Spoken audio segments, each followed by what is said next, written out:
Heidi ho motherfuckers, Overman back up in this bitch, and as you can see, Lord Saladass is back with another inventory for us, so let's take a look and see what he's got. Alright, so first up he's got the chest piece.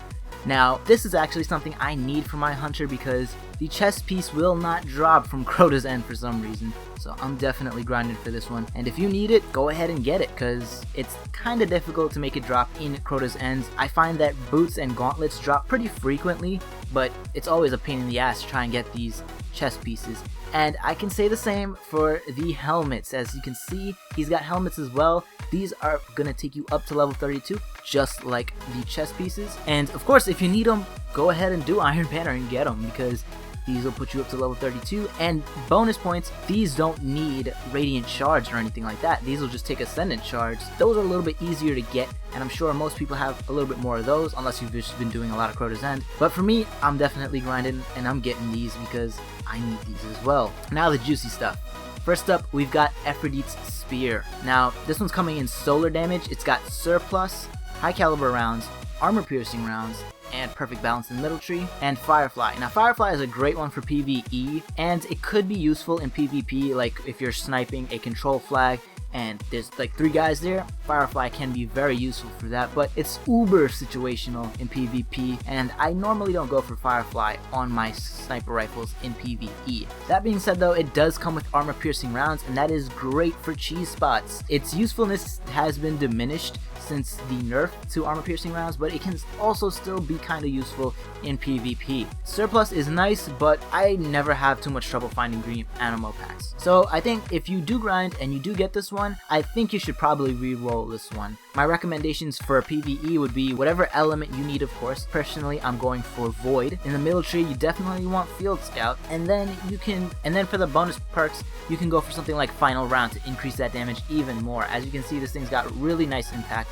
so this thing's gonna hit hard as fuck in PvE. Now moving on to the primary, this is something my OG subscribers are gonna know that I wanted real bad a couple of months ago, and I didn't get it. And now that it's finally available, I don't even want it. It is Timur's Lash. This has the highest impact of any hand cannon in the game. There are some blue hand cannons that have the same impact though as well, and I have those, and that's the reason why I don't want this one. But let's talk about the perks. We've got Performance Bonus. Kills with this weapon grant bonus reserve ammo.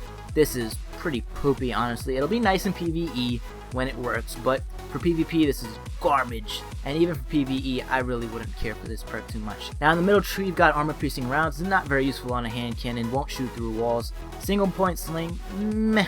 It's on a primary, so eh. And we've got explosive rounds, which a lot of people seem to like on hand cannons.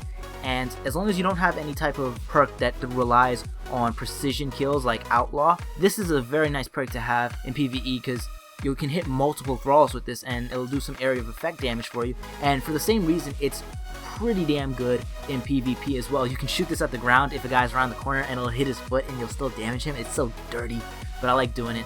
And from what I can see, this does shake people's screen up quite a bit, and it's very annoying to the enemy players, so this is a nice perk. But for PvE, I'd probably suggest Field Scout. As you can see, 7 rounds in the mag is below average for what you want in a hand cannon. So if you're going to use this thing in PvE, definitely roll for a Field Scout. Now the next perk is something I don't give a damn about on hand cannons normally, but on Timur's Lash, this one is important because in PvP, Timur's Lash has the potential to 2-shot headshot if you've got any damage bonuses going. So this crowd control bonus will allow you to kill one dude, and then on the next dude you can possibly 2-shot headshot. Now yes, that sounds situational as fuck, and that's why I generally don't mess with Timur's Lash. If I want 2-shot headshots, I'll use Thorn, which is dirty as fuck, but hey, that's what you're gonna be seeing in Iron Banner this week. But this is a nice perk. A lot of people like this perk. Me personally, for a damage bonus, I would much prefer something like Luck in the Chamber and Spray and Play. That would be really nice for PvP, and that's the Timur's Lash that I'm gonna be rolling for PvP. Now, for PvE, crowd control really isn't bad at all. I would go crowd control, Field Scout, and then Zen Moment in the first slot. That's pretty darn good. But yeah, I think Timur's Lash is definitely worth grinding for because it's such a cool and unique weapon. No other legendary hand cannon has that impact.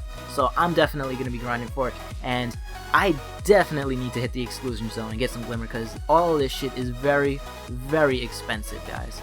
And the bounties are the same as always. Same for the class item, shader, emblem, etc. And here you got your buff. If you didn't know, you can buy this tempering buff and gain more experience for when you compete in the Iron Banner, and its effectiveness increases as time goes on. Well, that's it for this one. As you could probably tell, I'm definitely going to be competing, and I'm definitely getting up to rank 5 because I want everything. I need the chest piece, and I need the helmet. And after that, when I'm done, I'm running into Crota's End. I'm going to hit that shit on hard. Hopefully get my Word of Crota. I think I've done it like freaking, I don't know how many times I've done that goddamn raid and I haven't gotten the fucking hand cannon. I've gotten 2 Cruxes and like 3 Fangs of Efrideet. Whatever, let me not rant right here. I'm gonna be competing. Are you competing in this Iron Banner? Drop a comment below. Don't be shy. Let me know. And if you enjoyed this video, don't forget to smash that like button. And if you want to see more videos like this in the future, be sure to hit that subscribe button and become a member of the Overman Army, a group of the baddest motherfuckers across all of YouTube. That's it for me though. Overman out.